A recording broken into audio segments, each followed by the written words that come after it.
Yo, what is up, ladies and gentlemen? Welcome back to our YouTube channel, Gentle One TV. So for today's video, another update naman tayo about Kalingap Jomcar. Ano? So this video is from Kalingap Rod. So it has a title of Carla Aminado Nagselos Pala Siya. Kalingap Rod latest vlog today. So before we start, ladies and gentlemen, Kalinga Prab support nyo. Also, Kalinga Prab support nyo rin. Magkatunog na sila. Kalinga Prab, Kalinga Prab. So, support nyo rin Kalinga Prab. Kuya Wal Santos Matubang at the vlogs. And then, ladies and gentlemen, also our YouTube channel. Don't forget to like, comment, share, subscribe. So, ladies and gentlemen, without further ado, let's watch this video together. Again, the title of this video, Carla Aminado Nagselos Pala Siya. Kalinga Prab. Latest vlog today. Aminado eh. Ganyan naman talaga. So again, like, comment, share, subscribe. Start. Carla nagsisilos pala siya kay Kuya Jomar, at Hala. sino naman kaya? At Sino yan? Ma-identify nyo ba yung picture na yan? Parang si Carla lang din yan eh. So sino ba yan? Kuya Jomar bakit niya nalaman? At Carla tunay na palang mahal niya si Kuya Jomar. Sana all. Isang mapagpalang araw po mga kalingap, at sanay hindi niyo po makalimutan palagi ang mag-like sa video na ito. So like the video, always. Marami pong salamat sa inyong pagsuporta lalo na po kay Kuya Val Santos at Kalinga Prab. Also, don't forget to support Kalinga Prab at Kuya Wal Santos Matubang. So, ang mag-ama ng Kalingap. So, continue. Carla may pinagsisilusan pala. Who's that? At mamaya ay ating malalaman ito mga kalingap, at Bakit? mismo sa bibig ni Kuya Jomar ay sinabi niya ito. Oh. Bago nito ay isang bagay ang napagtagumpayan ngayon ni Carla sa kanyang larangan ng buhay. What is that? I think marami naman nang napagtagumpayan si Carla sa buhay. So, syempre, curious pa rin tayo kasi yung achievement naman ng tao is hindi naman yan natatapos. So, parang tuloy-tuloy lang yan. Ika nga nila, blessings to blessings to blessings. So, parang ganon. Continue. Kasi nga naman ay nakatanggap na siya ng unang sahod ng kanyang YouTube channel. Wow! At kung ito ay maalagaan lang ng mabuti ay napakalaking bagay nito para sa kanya. At maging ang kanyang pamilya at mga kapatid niya ay makikinabang sila nito mga kalingap. Magkano ba yung sahod? Lalo na sa ngayon na nag-aaral pa si Carla ay kinakailangan niya ang pinansyal na mga bagay. Upang matugunan niya ang kanyang pangangailangan sa kanyang pag-aaral mga kalingap. Okay. At ang kanyang sahod sa YouTube channel ay isang napakalaking bagay nga ito sa kanya. At may pagkukunan na rin siya ng kanyang sariling panggastos.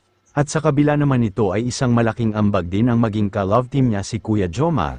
Kasi Of course, yung ano talaga yung Jomcar talaga, that tandem itself, yun talaga yung pinaka nakatulong sa kanilang dalawa. And also sa Kalingap din kasi syempre, dahil sa love team na yan, malaki din yung porsyento na ipinapasok nila para sa ibang beneficiaries, diba? So, ano talaga, sobrang successful din talaga ng Jomcar, men. Ibang klase din talaga kasi yung yung love team nila, yung chemistry. So, parang ganun. Continue. ay dito din si Carla mas nakikilala at sinuportahan ng mga viewers. At habang tumatagal ang kanilang samahan ni Kuya Jomar ay lalo namang napapa-mahal ang isa't isa sa kanila.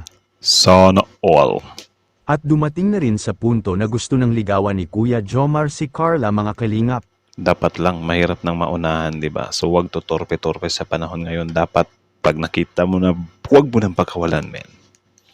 At ito ay nagpapaalam na nga sa pamilya ni Carla, at bukod pa rito ay napaka-supportive din talaga ni Kuya Jomar kay Carla. At maging sa mga pamamahagi kapag namimigay si Carla sa mga tao ng mga pagkain ay walang alinlangan na samahan ni Kuya Jomar si Carla. So parang nag-i-start na din pala siya sa sa pamimigay ng 'di ba? Or pag-share ng blessing. So parang lang din siya. Tawag dyan, since yun yung way kung bakit siya nakilala, yun din yung binabalik niya, 'di ba? So goods din yung ganong mindset, Yung iba kasi parang lumalabas na sila sa, or yun nga, parang nakakalimutan na nila kung saan sila nanggaling. So parang ganon, 'di ba? Tuloy. At sinabi pa nga ni Kuya Jomar ay malaki ang oras na inilalaan niya kay Carla mga kalingap.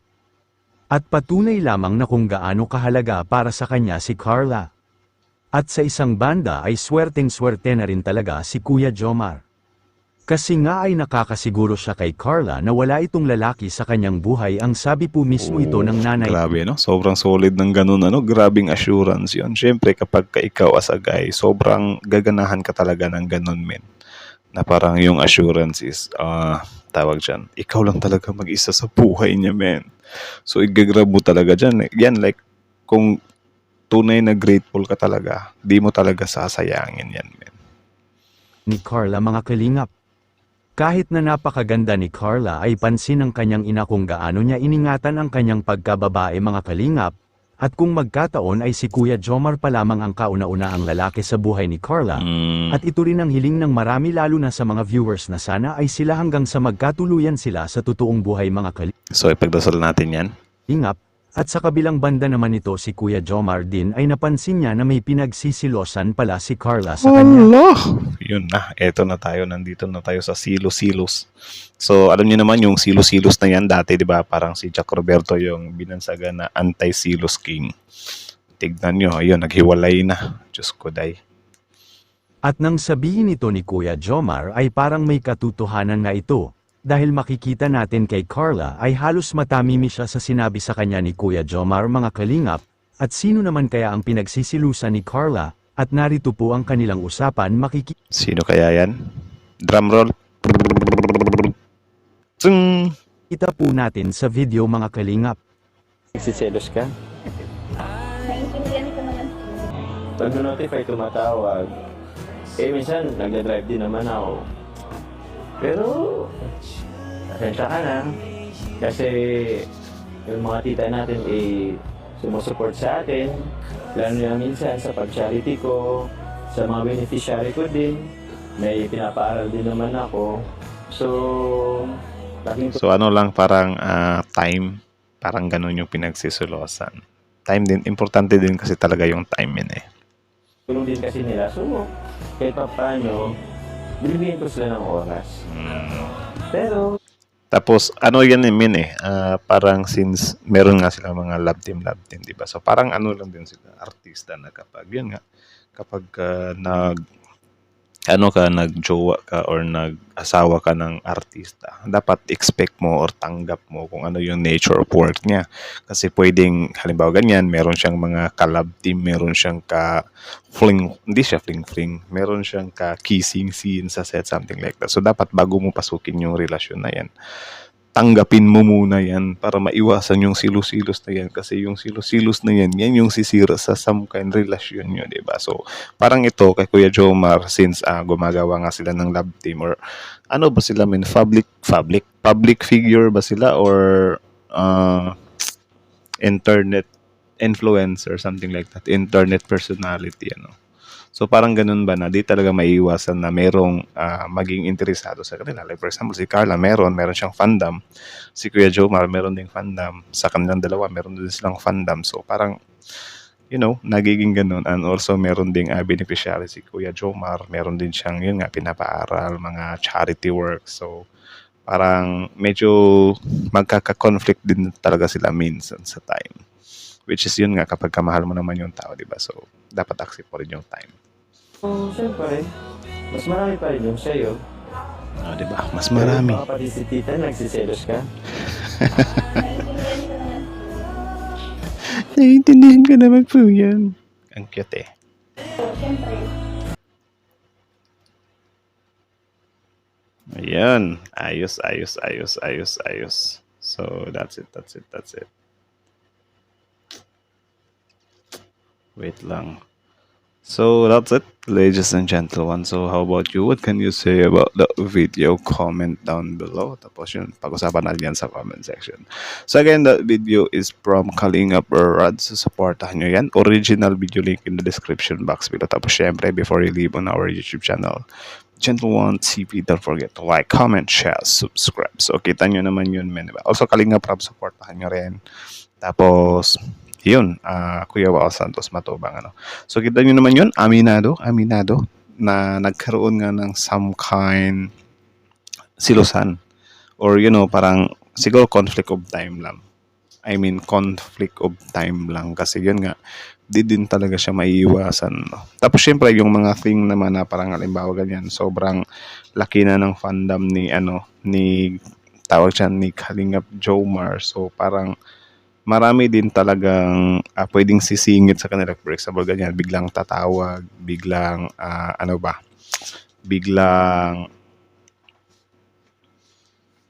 biglang tatawag, mga work related or mga charity related, 'di ba? Pero syempre, I think okay lang naman 'yan kung minsan lang, hindi siya palagi, 'di ba? Na parang medyo nakakasagabal na sa relasyon niyo yung trabaho or whatsoever, na parang after work na nadadala pa rin. So dapat kasi, I mean, diyan kasi maki-question yung yung tawag diyan, yung kung hanggang saan yung kaya mong ibigay sa taong yun. Or yung mga girls kasi is parang gusto nila na makaka-feel sila na special sila, pagtuunan mo talaga sila, di ba? So parang ganun yung nangyari dito, which is okay lang din naman kasi si Kuya Jomar naman is parang naman siya, open naman siya doon na parang siguro nag-explain lang din talaga siya.